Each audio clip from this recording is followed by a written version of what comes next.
This is Scott Becker with the Becker's Private Equity Podcast. I'm thrilled today to be joined by a brilliant lawyer and business person, David Pivnick. David's one of the brightest people we get a chance to visit with. We're going to talk to him today about a subject of transformation in leadership. And the subject today really kick it off by talking about Michael Dell. Michael Dell, who's been at the helm of Dell Technologies, it seems like forever, but has been able to transform Dell from a great computer PC maker, a business that has gone a little bit out of vogue, into an enterprise company now known as the leading enterprise company for AI, with AI-driven servers and so forth. He's transformed that company over a long time. It's really a spectacular transformation. It's been capped off by the stock going up 93% this year. It's up 13% today. And David, what I wanted your take on is transformative long-term leadership. You know, you don't see that very often. The same person, I mean, certainly Jeff Bezos did it where he transformed Amazon from what Amazon was to Amazon Web Services and the whole collection of businesses. You sort of saw Bill Gates do it. But you don't see very many leaders that can make that transformation over a 20, 30-year period and either don't get burnt out or could keep on making those pivots and figuring those pivots out right. Any thoughts on that kind of transformative leadership and any advice for others, you know, trying to be great leaders? Or is it just that certain of these leaders are so separate from the rest of us, like the Michael Jordans of what they do?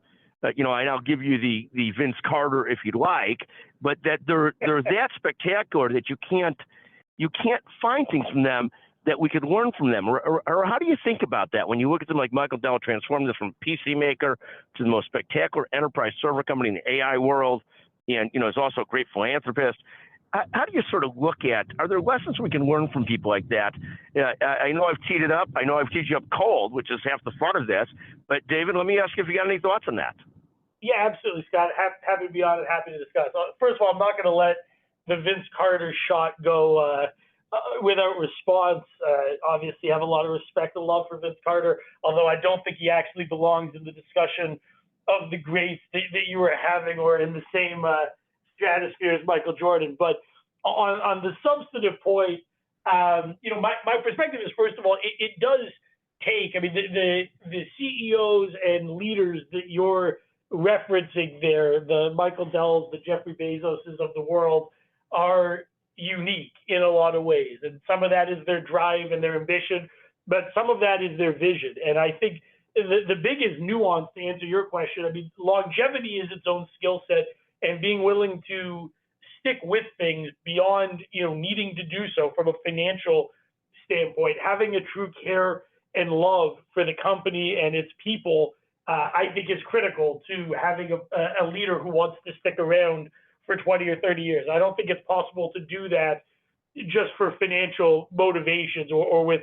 one purpose. It's got to be about, you know, trying to make the world a better place through your service offerings, caring about your people, caring about what the company needs and its place in the world, and having that as a sort of emotional connection to the company. And so not everyone's going to have that, but I think that's critical, because otherwise, once you get beyond a certain measure of financial success, it's not going to be just the money that's driving you.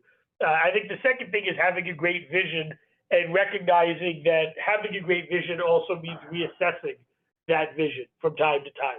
So understanding, you know, the starting point, and as you talked about pivots in those respective businesses, I mean, I can very much remember getting my first Dell laptop before I went off to law school and being very excited about it, and also recognize now that imagery and the concept of someone being excited to get their first computer is not where Dell's focus necessarily is in terms of the broader picture.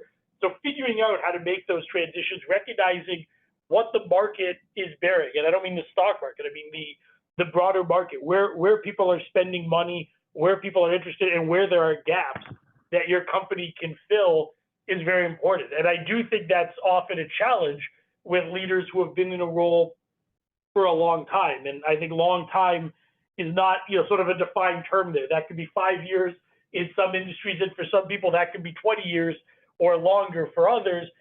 But I think being able to think about not just where the company's been and how you initially thought of things, but also where things are going. And I mean, in the legal world right now, I think lawyers are having to actively think about the place that AI has in the legal industry. And I will tell you, I don't think my position on that is fully formed at this point, but it's certainly a discussion that bears having because it's going to have an impact. And so I think being able to address changes in the market and pivot your vision to move along with the company is very important. And then, the third thing that I think is always key, and we've talked about this on other discussions, is being able to lead people and resonate with people. And I think different generations react differently to leadership and leadership styles. And so I think one of the true credits to some of those leaders is that they've been able to navigate across, different generations, literally, of people that they're working with, that they're leading, that they're managing, that they're dealing with day to day. And I think that's a significant skill set in its own right. So there's so much there that you mentioned, and I think you've hit some of these points so well. There's the longevity, just the true energy and longevity to stay with something for a very long time. They talk so much. Typical NFL running backs, 3 years, something like that. A typical CEO, different studies in this, 7 to 10 years, but it's certainly not 30 years plus. I mean, he's 59 now, founded this company 30 years ago. I mean, simply amazing, or something like that. The other thing that you mentioned is you ultimately have to develop a mission, a clarity to be great at what you do, to love what you do, other than money, because obviously, he's the richest person in his family by far. Once you've made $1 billion, assume that your most financial needs are really met, and you have to find other motivations. You might want to make money to give money away, but I assume it's less about money than legacy and just doing something that you're good at and taking pride in loving the fact that he's good at it and keep on doing it. I mean, it's an amazing thing. You also mentioned relating to people. You just can't do this for a very long time if you can't also relate to people very, very well. Because you can imagine the first set of engineers and salespeople, people that you worked with to develop a leading personal computer, that's one thing. At some point, maybe some of the same leaders, but obviously a lot of other people as well, to develop the engineering and the development to become the leading company in servers. And it's also a different sale. Rather than selling to what back in the day would have been local computer stores, now you're selling to big corporations. So you're dealing very different sales teams with very different sales cycles, almost like very different businesses. But you have to be strategic enough and visionary enough to see these things and surround yourself, I take it, with fantastic people as well. So, no, I think it's fascinating. I'm going to ask you one other question, David, and I don't want to catch you off guard. You had recently been the greatest of gentlemen in taking your father to Las Vegas to celebrate his 75th birthday trip. What lessons can you learn from that or share with us in being that kind of great son to spend the 75th birthday in Las Vegas with your father? You're both wonderful people, highest integrity of people. What can we learn from taking our father to Vegas at 75? It's a great excuse to get an extra trip to Vegas. No, I mean, the actual answer is, honestly, I brought my dad and also my sons, and my view is the best thing I could do for my kids, and I try and do this for my father as well, is give them memories. Like, buying them gifts or other things is not, I hope, going to have the same resonance with them in the future as the time that I'm able to spend with them and the time that I make to spend with them.